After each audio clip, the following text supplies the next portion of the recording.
Hey there, welcome back to another astrology workshop. I release these videos for you every Friday. I'm so happy you're enjoying them. I'm so happy that they are helping you with these energies and also perhaps seeing some new things or different things in your own astrology chart. So what we're going to talk about in this week's video is Chiron and Aries. Now, I already have done some podcast episodes on this, and I don't want to repeat myself. Each of these topics can be a lot of information, but there's a few things I want to cover that I think are very essential. So we're going to talk about transiting Chiron in Aries, which is working with all of us, each of us.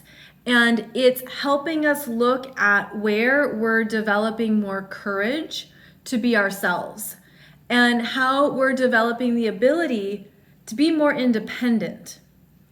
As Chiron moves through each astrological sign, it tends to bring up the lower expressions of that sign first so that we can work with it, heal it, see it consciously, and then elevate it to a more conscious place of the higher expressions.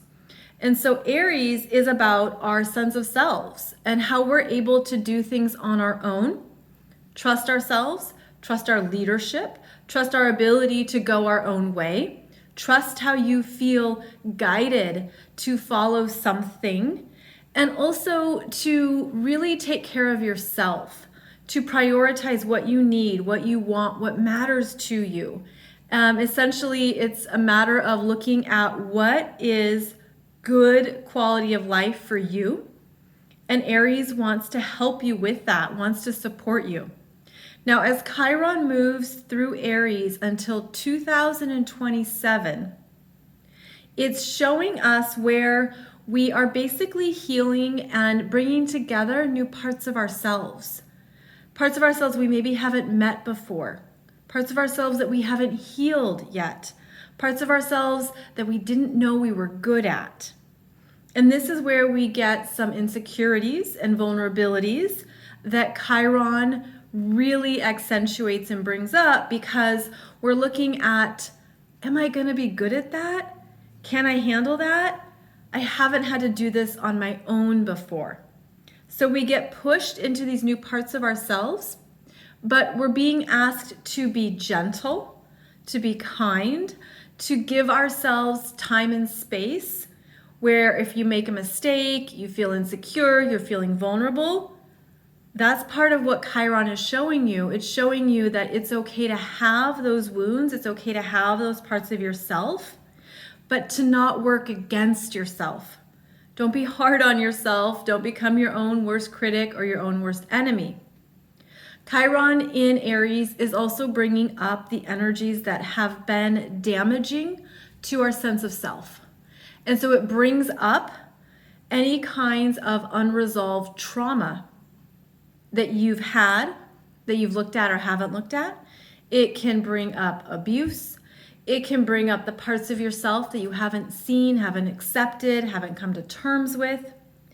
It brings up energies that also maybe have been inflated, like that unhealthy ego, or if your ego has been too strong, too dominant, Chiron's going to weaken it a little bit to remind you you're not just your ego, you're more than that, and that in fact some of the best parts of ourselves are actually softer, kinder.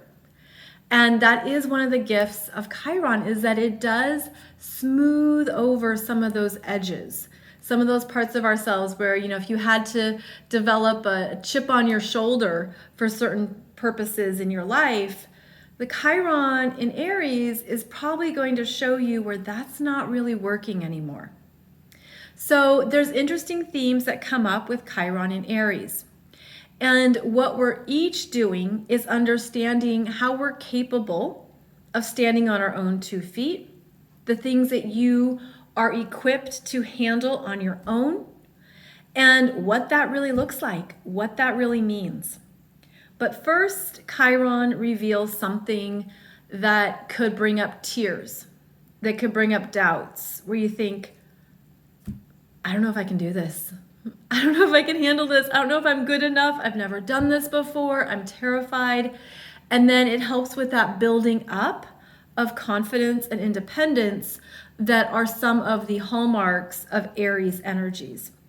So the other thing about Chiron is that it's about the alternative path.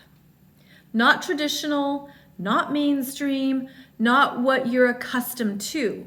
It's about going in a different direction, doing something away from what is typical or common.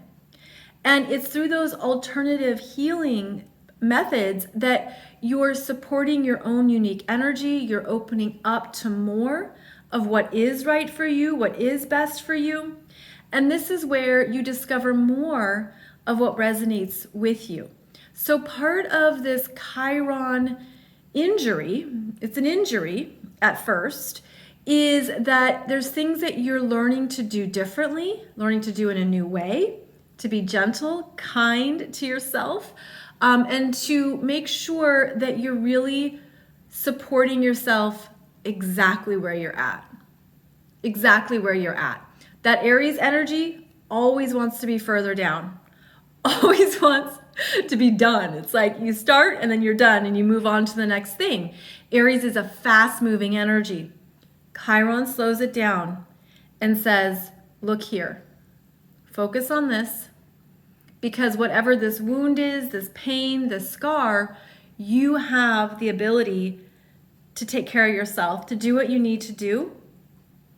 And you're learning how to do that for yourself. So there is that new level of self-sufficiency, trusting your own answers. This is where, for example, you could have a hunch of like, I know something that would work for me, but it's really different. It's really unique. It's really, not common. That would be Chiron inviting you to try something new and different and to know that there's answers there waiting for you. So Chiron in Aries is really helping us ultimately get stronger, but it's first through seeing, well, what's the weakness? Where does something need to really be healed? So you might have Chiron in Aries in your natal chart. If so, you are having what's called a Chiron return. Happens for everyone between 49 and 51 years of age, and it's a time of assessment, personal and life assessment, where you've come this far, you've understood this much. What do you need to take care of? What is unresolved? What is unhealed? What dreams are left on the bucket list? What's something you haven't realized? Because this energy is going to support you in those understandings of yourself. Now, something else that comes up here with Chiron, and this pertains to all of us, is that it's going to show you an early childhood wound. And how this works is that whatever your natal Chiron is, Chiron in Taurus, Chiron in Aquarius, Chiron in Cancer, doesn't matter. Whatever your natal Chiron is, you were born with that placement, right? And then Chiron continues forward. The first time that your natal Chiron was squared opened up a wound. This is different for everyone. The timing of this is different because Chiron has an irregular elliptical, meaning an irregular orbit. It spends a lot of time in some signs and fewer amounts of time in other signs. So for example, it spends a lot of time in Virgo, but it doesn't spend the same amount of time in Pisces. So what you're looking at is if you were born with, say, Chiron in Aquarius. Chiron kept going, and when Chiron got to Taurus, it squared your natal Chiron. And you're like, Molly, how do I know that? How do I figure that out? This is where you have an assignment. You would have to look at an ephemeris. You would have to look at this specifically in your astrology chart because it's not at a set age. For some people, it could be when they're 6, 7, 8 years old. For others, This could have happened when you were a teenager. This could have happened maybe in your early 20s. So you're looking at the first time that transiting Chiron squared your natal Chiron, that opened the wound. It was like slice, this is the wound. And when you know that in yourself, in your life, you maybe could think back and remember, depends how old you are, you had an experience that opened that wound. Maybe there was something in your situation with your home, your family, your parents, your first time playing a sport, and maybe you weren't good at it. Maybe it was something that happened at school with a teacher who told you you're no good at math or you're not good at something. Like there's something that would have created that first wound, but it would have been most likely something you weren't aware of at the time. So this is where you can look at an ephemeris. I know most of you are just going to Google it anyways. So what you'd want to do is you're identifying, here's the shortcut. You're identifying your natal Chiron, okay? I gave the example of Chiron in Aquarius. Let's say you know it was at 16 degrees. You're going to go Google Chiron in Taurus and find when it was at 16 degrees. And chances are it was at that degree point multiple times because of Chiron's retrograde. Okay? So this is good for you. This is your own understanding of your journey, what was happening, what the wound was. Because this is going to help you really pinpoint more of what those Chiron wounds are for you in this lifetime. So you're looking for your natal Chiron. Then you're looking for 4 astrology signs after, because that's where the square happens. So it's different for everyone. So I can't, go through this for you, but I know you can do it for yourself. And you can figure out that first Chiron squaring Chiron energy in your life opened up a wound, something happened, something that, again, maybe it was painful. It created a sense of what you were capable of or not capable of. You said, I'm not good at this, I'm not talented at that. It could have been damaging in some regards, something. And then we relate this to transiting Chiron in Aries. That's helping you get stronger in your sense of self now. That's helping you look at what that trauma was, look at what that pain was, and for you to understand it as how maybe that wound opened up, but you're responsible for healing it. It's your energy. It's your power. It's your choice about how to heal it, what you're going to do with that, what you're going to do to make it better, to improve it, to take care of yourself. This is also where you can say what's true and what's not true for you. Where maybe someone told you, okay, you're not very good with this kind of skill set, or they did maybe something at work, like your first job, your first internship, and it created a lasting impression. You have the final say. You then determine what is true for me, what is true for my energy. How am I going to use this to continue to develop my confidence in myself, my sense of self-respect, my identity, my strength?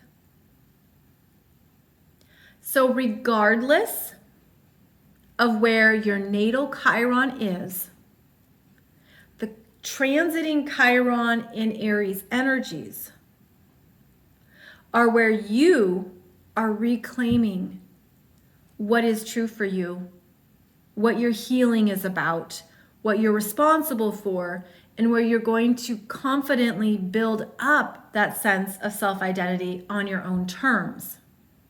So Chiron in Aries requires us to do something on our own.